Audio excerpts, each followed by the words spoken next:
Assalamualaikum warahmatullahi wabarakatuh. Salam hormat saya ucapkan kepada Bapak Daniel HP Simanjuntak selaku dosen pengampu di mata kuliah Sistem Sosial Budaya Indonesia.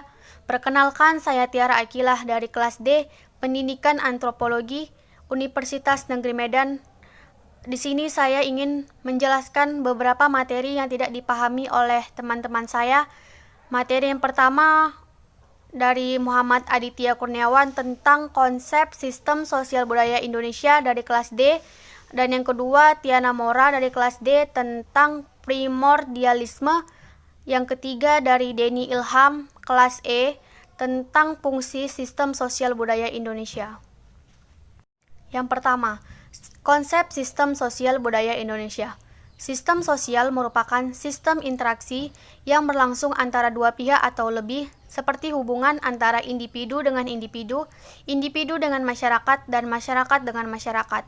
Sistem budaya adalah sistem yang merupakan hasil satuan kompleksitas yang diciptakan dan diselenggarakan oleh manusia dan masyarakat dengan memenuhi dan mengembangkan hajat hidupnya dan lingkungannya yang bersifat kebendaan dan non-kebendaan yang dilakukan manusia melalui pewarisan, pendidikan, dan pengajaran. Sistem sosial budaya merupakan sistem paduan dari sistem sosial dan sistem budaya, sehingga menjadi sesuatu sistem kemasyarakatan yang meliputi hubungan-hubungan sosial yang mana individu dalam masyarakat menghasilkan dan mengembangkan unsur-unsur budaya. Jadi dapat disimpulkan bahwa sistem sosial budaya Indonesia adalah sebagai totalitas nilai, tata sosial, dan tata laku manusia Indonesia harus mampu mewujudkan pandangan hidup dan falsafah negara Pancasila ke dalam segala segi kehidupan berbangsa dan bernegara. Materi yang kedua tentang primordialisme. Primordialisme adalah sikap atau sebuah pandangan yang memegang teguh hal-hal yang sudah tertanamkan sejak dini mengenai tradisi, adat istiadat, suku, ras, agama, dan kepercayaan maupun daerah kelahiran yang merupakan sesuatu yang ada di dalam lingkungan pertamanya.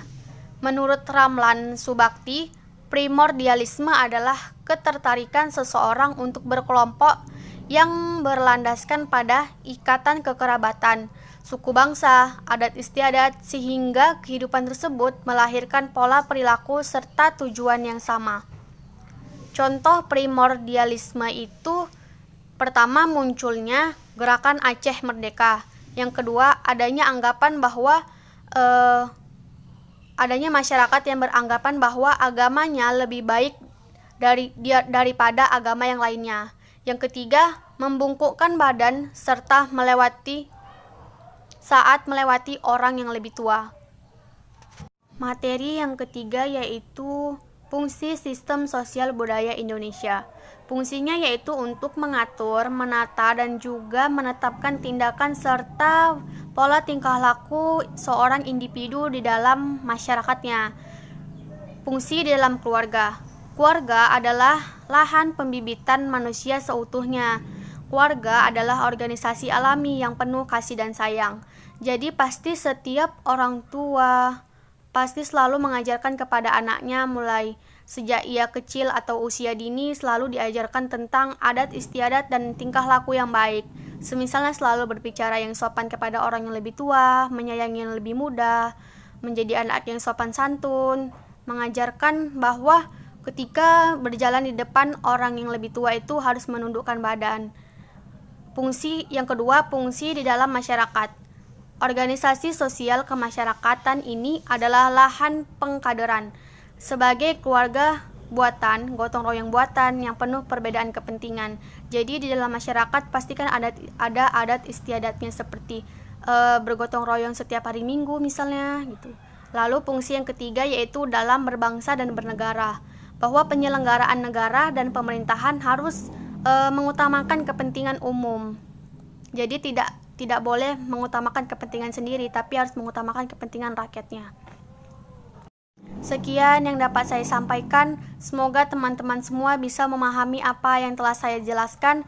Jika ada salah ataupun pengurangan dalam penjelasan saya mohon maaf. Dan kepada Allah saya mohon ampun. Wassalamualaikum warahmatullahi wabarakatuh.